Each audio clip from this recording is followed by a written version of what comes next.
Broadcasting System presents The Mysterious Traveler, written, produced, and directed by Robert A. Arthur and David Cogan, and starring tonight two of radio's foremost actors, Eric Dressler and John Sylvester, in an original radio drama titled Murder is My Business.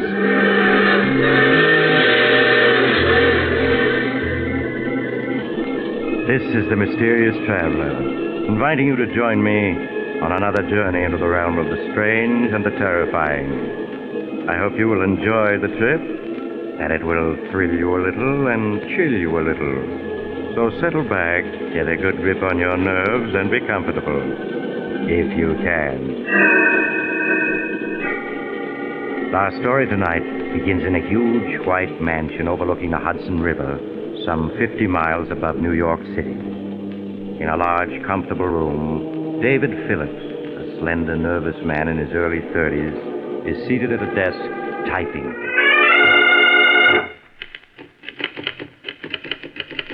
Dear Julia, a year has passed since we last saw each other, and I'm writing this letter with the hope that you will understand all that I'm about to reveal, and understanding will forgive me.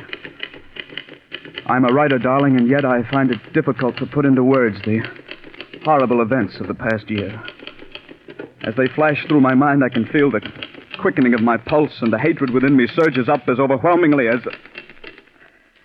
But I mustn't think of that. It's much more important that you understand what has happened. It all began the day I was in my study, writing a script for the Dangerous Adventure radio show.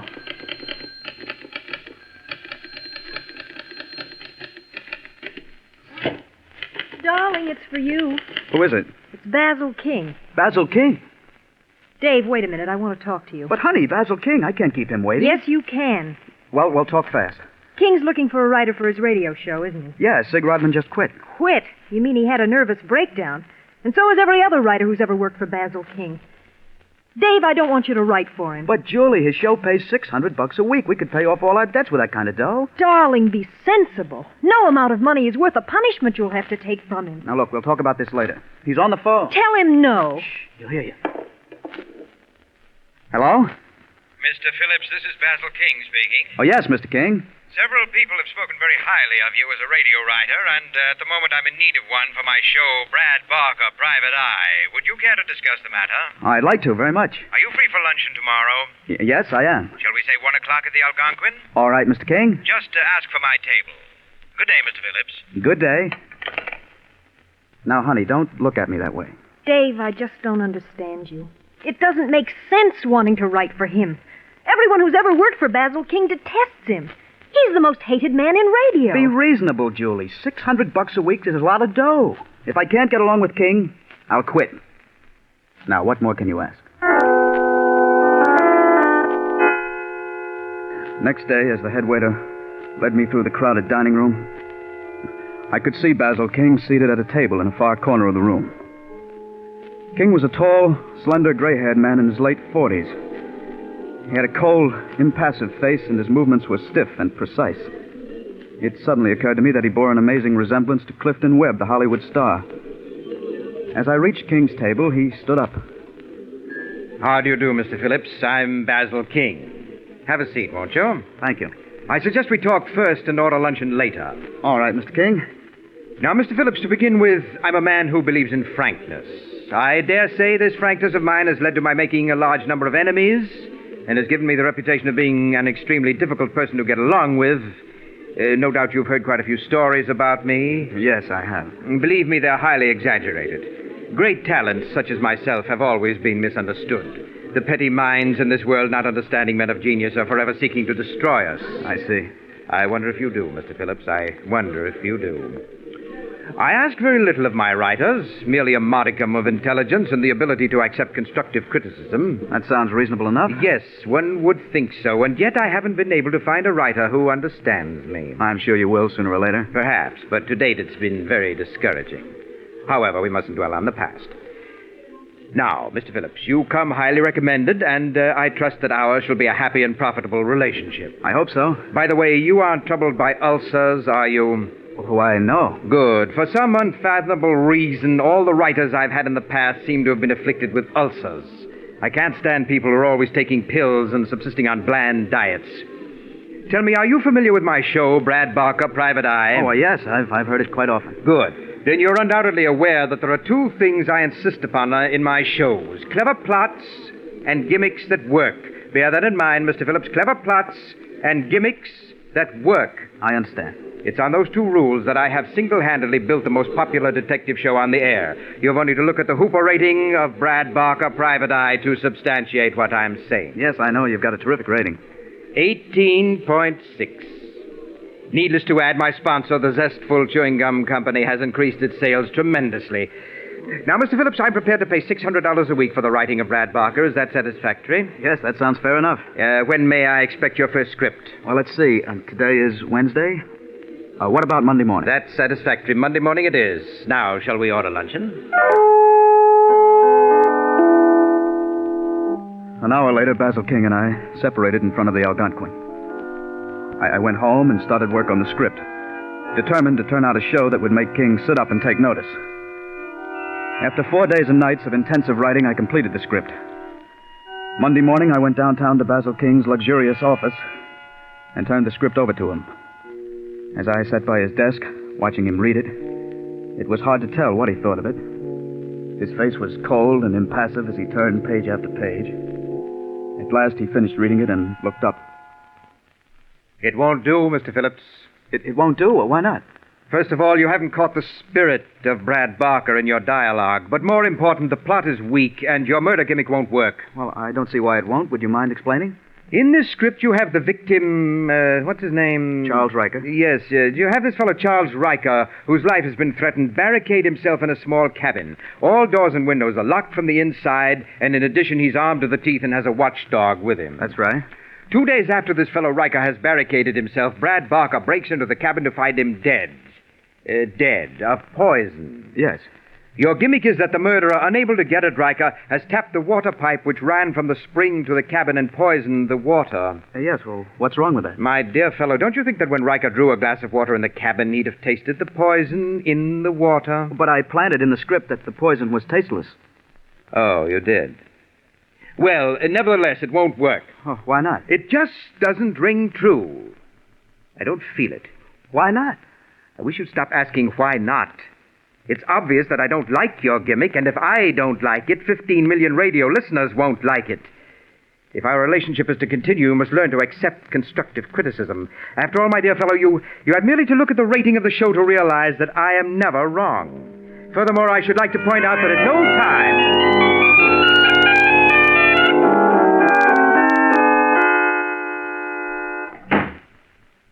Is that you, Dave? Yes, Julie? How did King like your script? He didn't like it. That's putting it mildly. Oh, but that was a good script. One of the best you've ever done. That's what I thought. But Mr. King didn't. No wonder all his writers have nervous breakdowns. That man doesn't know what he wants. Well, I'll give it one more try. You mean you're still going to try to write for him? Now, honey, there's no use in giving up so soon. Maybe once I get to know King's likes and dislikes, it won't be so tough to write for him. Dave, I've never interfered before, but this is too much. I want you to call that egomaniac King up and tell him you're through. Julie, I can't. I told King that I'd turn in another script by Thursday. Oh, Dave. I promise you that if he doesn't like the second script, I'll give up. Now, that's fair enough, isn't it? For the next 3 days and nights, I sweated over a new script. As I worked out the plot and gimmick, I tried to anticipate Basil King's every possible objection. Early Thursday morning, I went downtown to King's office and turned the script over to him. As he sat reading it, I began thinking of what I would say to him if he turned the show down. I would tell him quite firmly that it was obvious I wasn't the man to write the Brad Barker show. At last, King finished reading the script and looked up. The plot, Mr. Phillips, isn't exactly new, and the dialogue needs rewriting here and there, but on the whole, it will do. You mean you like it? I wouldn't go so far as to say that I like it. Rather, let us say that it's acceptable. I trust, Mr. Phillips, that with time, your scripts will improve. Good day. I left Basil King's office that morning convinced that I would succeed where other writers had failed. I felt it would be just a question of time until I learned the workings of King's mind. But then I discovered, as so many of my predecessors had, that Basil King's likes and dislikes were not constant from day to day. What he told you on Thursday didn't hold true on Friday. Weeks went by, and for every show that King accepted, he'd reject two. He would criticize every script from beginning to end, tearing it to bits relentlessly and coldly. Any questioning of his criticism would lead to his redoubling his attack. One week slipped into another, and with each passing week, my hatred for Basil King grew. Life became a nightmare of deadlines, of writing endlessly with one eye constantly on the clock. Darling, you just can't go on this way. You've got to quit. Julie, we've been over this a dozen times already. We need the $600 a week to pay off our debts. What good is that money if you have a nervous breakdown? Look at yourself.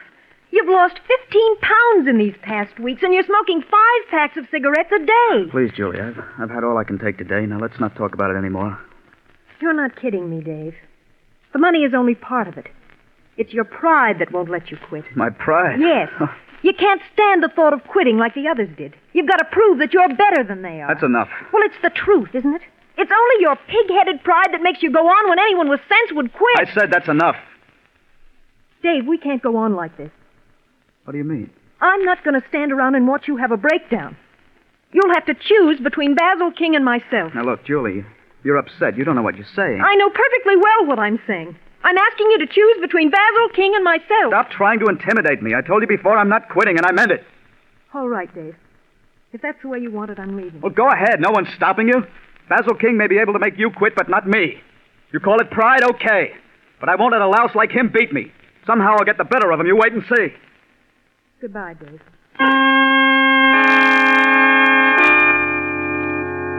I was so emotionally worn out the night you left me, Julie. I could scarce comprehend my loss at the time.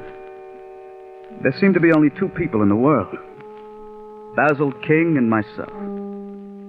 As I traveled back and forth day after day between my typewriter and King's office, my hatred for him increased 100-fold. Feeling my hatred for him, King redoubled his sadistic attack, sensing that I was determined not to quit. The weeks slipped by, and the nightmare continued. King insisted that I come to all rehearsals of the show so that the cast, as he put it, might see the culprit who wrote the script. It was at a rehearsal that I first met Mr. Pearson, president of the Zestful Chewing Gum Company. He was sitting in the control room, watching with great respect as Basil King rehearsed the cast. No. My dear Miss Hunter, I assumed when I hired you that you were a radio actress. If I'm wrong, please enlighten me. What did I do that was wrong, Mr. King? I don't feel it. I just don't feel it. Try it again. Rocky, you've got to give me a chance to explain. It wasn't my fault. Honest, it wasn't, Rocky. Cut. Miss Hunter, you sound too young. I want you to age the role 1 year. Mind you, just 1 year. Yes, Mr. King. Rocky, you've got to give me a chance to explain. It wasn't my fault. Honest, it wasn't. Rocky, don't! Cut! Well, if that's the best you can give me, it will have to do. And Mr. Cooney, if you can't do better, I'll have to get another sound man. Take 15 minutes. It's dreadful, Mr. King, the incompetence you have to put up with. Yes, Mr. Pearson, it often amazes me that I've been as successful as I have. Oh, speaking of incompetence, Mr. Pearson, I'd like you to meet the present writer of the show, Mr. Phillips. How do you do, Mr. Phillips? Glad to meet you, sir. I have great hopes, Mr. Pearson, of making a radio writer out of Phillips. Well, I'm sure if anyone can do it, you're that person, Mr. King. Pardon me, Mr. King. Would you like to hear the commercial now? Very well, Caruso. Go ahead. Yes, ladies and gentlemen, July 8th is the big day. In just 1 month, you'll be able to buy the latest discovery in chewing gum happiness, Pepso-Gum. Made by the Zestful Chewing Gum Company, Pepso-Gum is a new gum. A gum with a jailed-in flavor, designed to give you hours of chewing pleasure. Remember, the big day is July 8th, when Pepso-Gum will be on sale at all candy counters. I don't feel it, Caruso. I want more emphasis. I want you to be so compelling that people will rush to their drugstores and place orders for this new gum. Exactly. Yes, exactly. Rehearse it a few more times, and I'll go over it with you later. Yes, Mr. King. Well, I guess I'll be getting back to the office, Mr. King. It's most kind of you to allow me to watch your rehearsal. That's quite all right, Mr. Pearson. It was a pleasure meeting you, Mr. Phillips. I assume that you'll be at the factory for next week's broadcast? The factory? Yes, Phillips, we're doing the broadcast in the factory next week. Yes, it's the company's 25th anniversary. You've no idea how our employees are looking forward to your broadcast. Yes, indeed. Well, good day, gentlemen. Goodbye, Miss Pearson. Mr. Phillips, I have here the script you turned in for next week's show. It won't do. Why not? There are so many things wrong with the script that it's hard to know where to begin. Let's start with your murder gimmick. You have the victim, I believe his name is Roger Roden. Yes, that's right. Yes, you have this fellow Roden picking up an envelope, licking the flap, and sealing the envelope. A minute later, he drops dead. Your gimmick is potassium cyanide powder has been mixed into the glue of the envelope flap. Yes, and when Roden licked the flap, his tongue absorbed the poison. It just won't stand up. Why not? For the simple reason that Roden's tongue wouldn't absorb enough potassium cyanide to kill him. Oh, but it would. Potassium cyanide is a very potent poison. Just a few grains will kill a man. Possibly, but I'm not convinced. And if you can't convince me, you won't convince our 16 million listeners. It just won't do. It will work. I tell you, it will work. I'm sorry, Mr. Phillips, but I don't agree. How soon can you have another script for me? It was at that moment I knew I was going to murder Basil King. Perhaps all along it had been there, buried in my subconscious. For the first time in weeks, my hands stopped trembling, and I was able to think clearly of all that had happened. I had allowed Basil King, a man who was a psychopathic case, to drag me down to his own level. And what was worse, I had lost Julie. My stupid pride had driven the one person I loved away from me. Basil King would pay for that. And all the anguish he'd caused so many people. I thought of King's rejection of my potassium cyanide gimmick. And suddenly it came to me how ironic it would be if his death were brought about by potassium cyanide. Yes, the great man dying by a gimmick which he declared wouldn't work. Of course, I couldn't use the envelope flap, but there were other ways, and I would think of one. Well, that night, a plan began to form in my mind. A plan which was completed a week later as I was being shown through the zestful chewing gum factory by Mr. Morris, the superintendent of the factory. I had no idea the factory was so large, Mr. Morris. We seem to have walked miles. I'm afraid your radio rider's just unused to walking. Probably ride in taxi cabs all the time. I guess you're right. Oh, what's this place? This is the shipping room. Oh. That about completes the tour. I reckon you've seen just about everything. Say, all these boxes have Pepsi-Gum marked on the side of them. That's right. You getting ready to distribute it all over the country? Yeah, you're going to start shipping next week. You know, I've heard so many announcements on the show about Pepsi-Gum that I'm curious. What's it taste like? Well, it's hard to say. It has sort of a sharp flavor. Sounds good. Do you have any around? I'd like to taste it. Well, I'd like to give you some, Mr. Phillips, but the old man, Mr. Pearson, he's given out strict orders not to give any of it out. Reckon he's trying to keep it from the public till the last minute. Oh. But employees have tasted it, haven't they? Oh, sure. Well, Mr. Morris, you're looking at an employee right now. I do write radio shows for the company. Yeah, I guess you are an employee after all. I reckon I can give you a pack of Pepsi-Gum. There you are. Thanks. An attractive-looking pack of gum. Yeah, you got to catch the customer's eye if you want to sell gum. Oh, what do you say if we go back to the auditorium? Fine. I've seen the whole factory, and I've got a pack of the new Pepsi gum. What more could I ask for?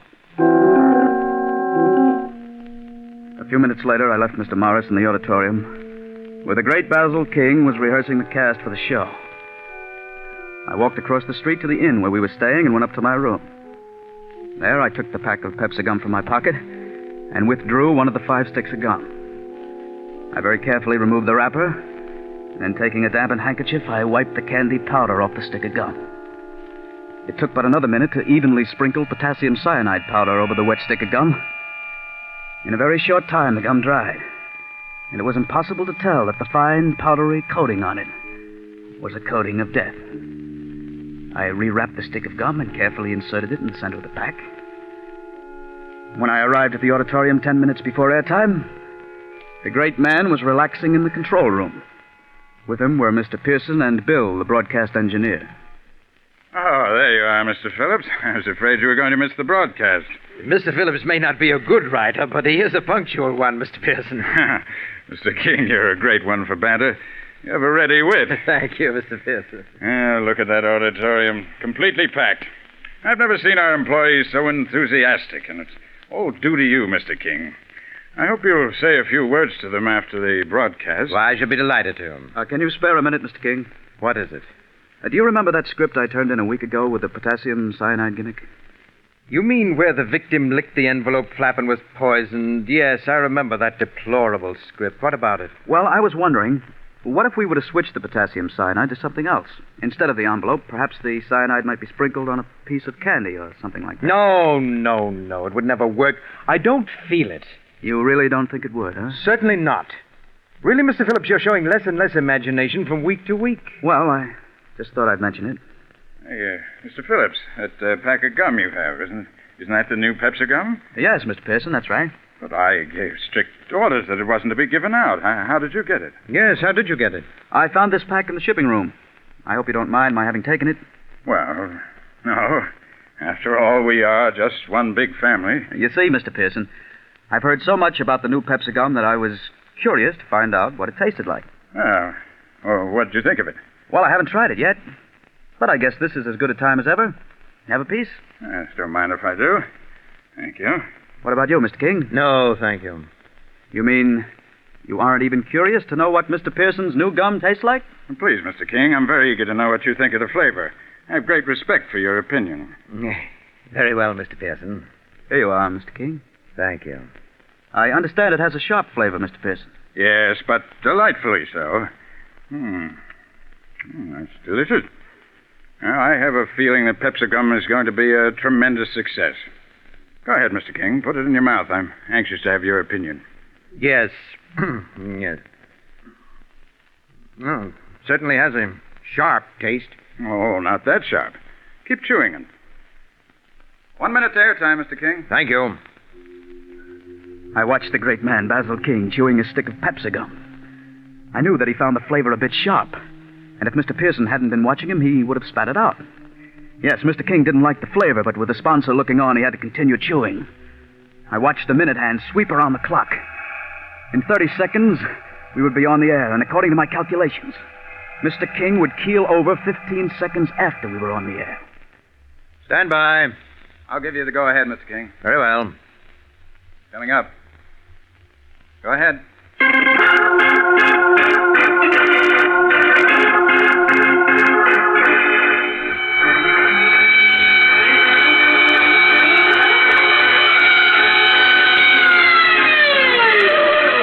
Suspenseful Chewing Gum Company presents Brad Barker, Private Eye. Conceived, produced, directed, and edited by Basil King. My dear fellow, the monitor is too high. That's it, take it down. You engineers just don't know. Oh! My heart! Brad Mr. Barker, King, what's Private wrong? Eye. My heart! Quick, catch him. I've got him, Mr. Pearson. You'd better get a doctor. It looks like a heart attack.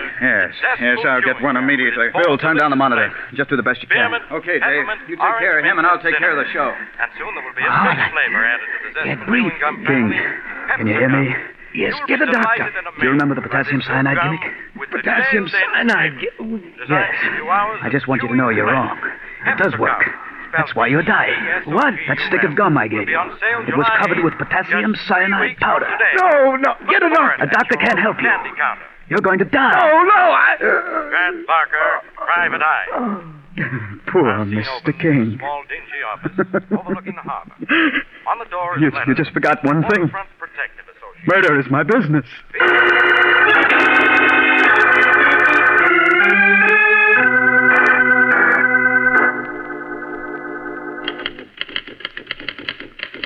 Julie, darling, that was a year ago, and I've never ceased to regret your leaving me.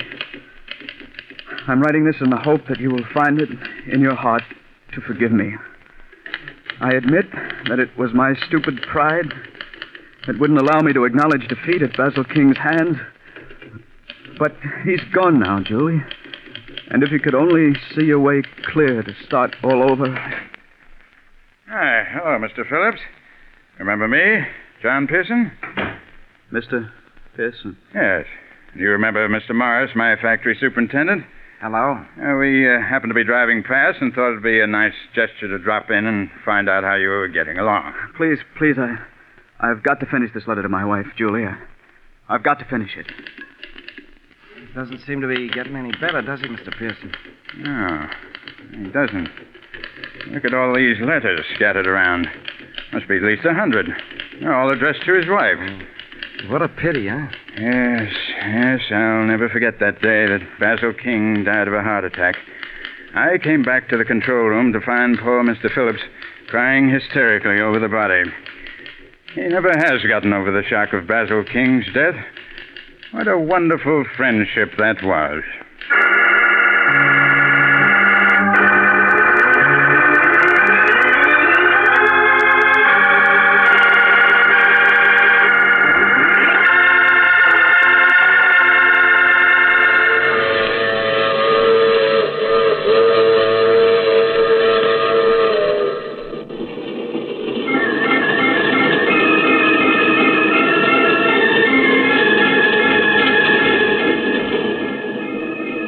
This is the mysterious traveler.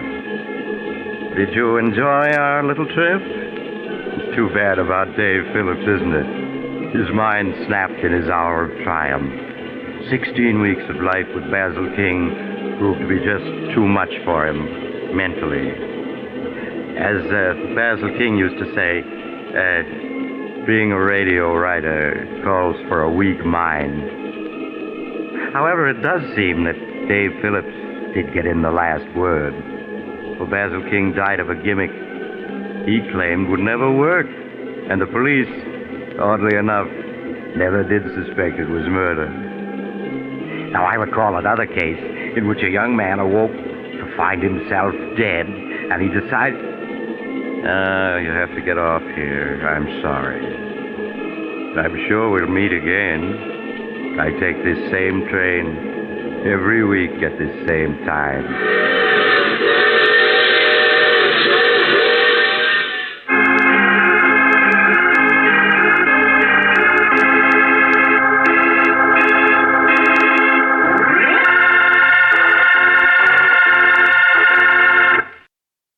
You have just heard The Mysterious Traveler, a series of dramas of the strange and terrifying. All characters in tonight's story were fictitious, and any resemblance to the names of actual persons was purely coincidental.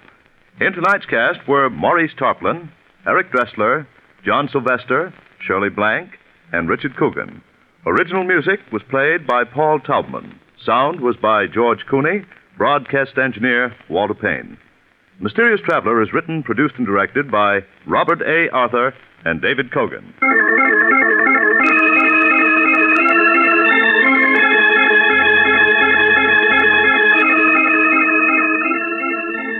Listen next week to a tale titled Queen of the Cats.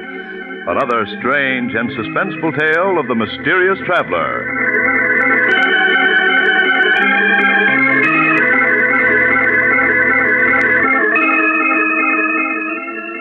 This program has come to you from our New York studios. Another program of tense and dramatic action will follow in just a minute. Stay tuned to the station for Official Detective. Carl Caruso speaking. This is the Mutual Broadcasting System.